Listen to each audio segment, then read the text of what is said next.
beep, beep, beep. Welcome once again to the court of the Edijester. How are we all today? I hope you're well. Right, so here we go. Before I start, subscribe.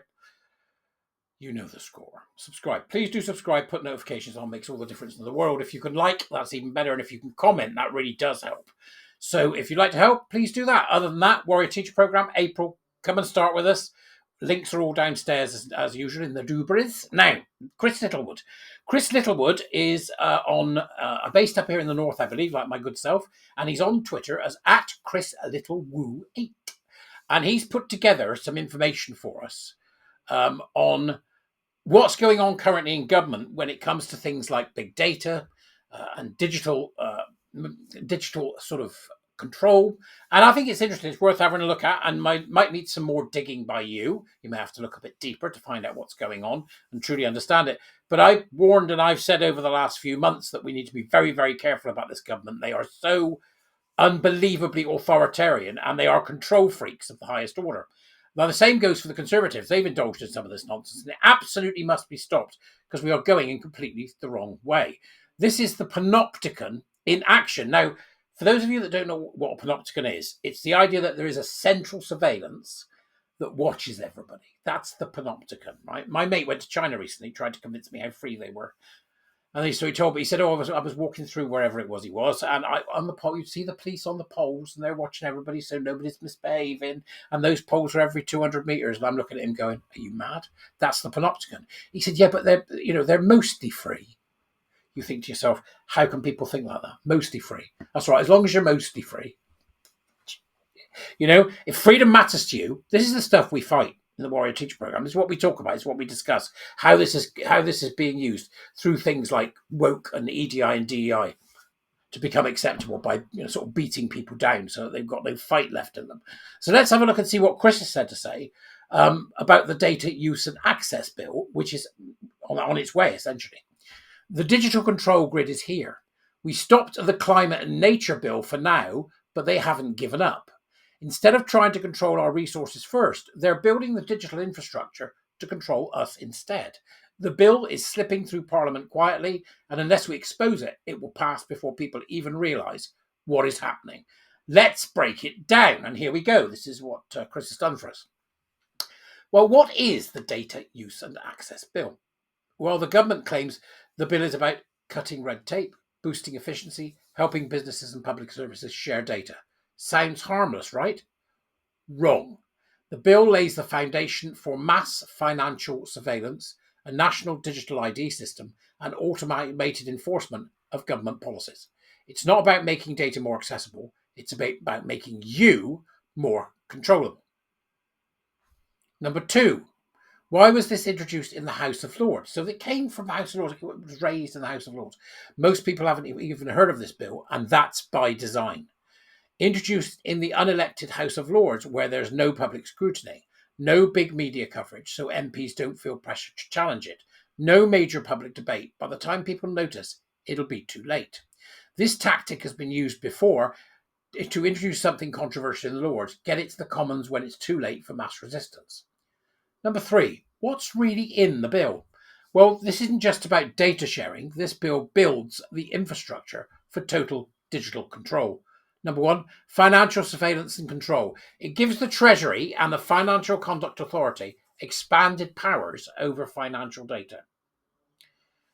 It could be used to monitor, restrict, or freeze financial transactions. Imagine that. Imagine a world where the government says, we don't want that person buying that, so stop them. You think I've got a tin hat on right now, don't you? Okay, you think that. Go look. Go and find out for yourself. We're gradually building this panopticon, whether you like it or not.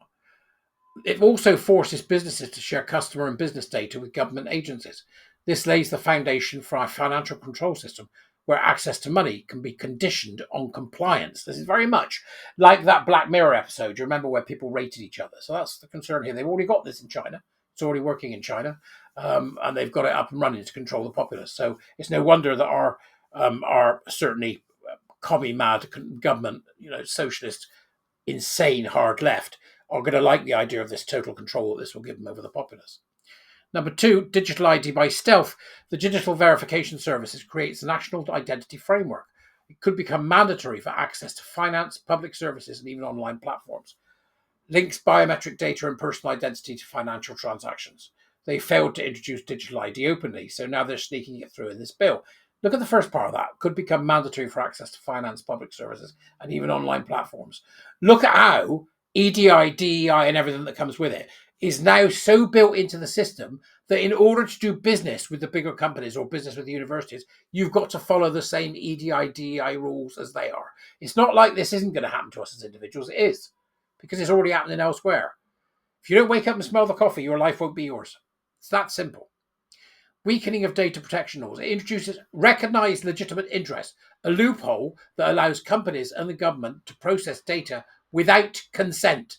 That's extraordinary. It expands state power to access and use private data. Mass data collection becomes the default, not the exceptions. GDPR, which is the protection legislation, it's a bit of a pain. GDPR protections are being gutted to make way for mass tracking. And then you've got NHS and health data centralisation. It forces NHS suppliers to standardise data sharing, allowing greater access to medical records. Government claims this is for efficiency, but who controls access? Will it be linked to digital ID, and will it be sold to private firms? Health tracking data could lead to future restrictions on medical care based on compliance with government policies. So in other words, they'll tell you what you can eat and what you can drink. This may not be the intention, but that's what's going to happen. You know as well as I do. Now, the other thing is we need big data. We need mass data.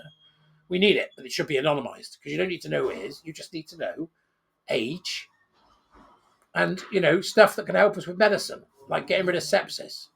They're building outside. Can you hear it? Automated decision-making, a digital bureaucracy. It expands automated government decision-making, AI-based approvals for financial services, healthcare, and law enforcement. This is full-on Brazil, isn't it? Brazil, da da da da da da da. It is. Computer says no, but on a grand scale.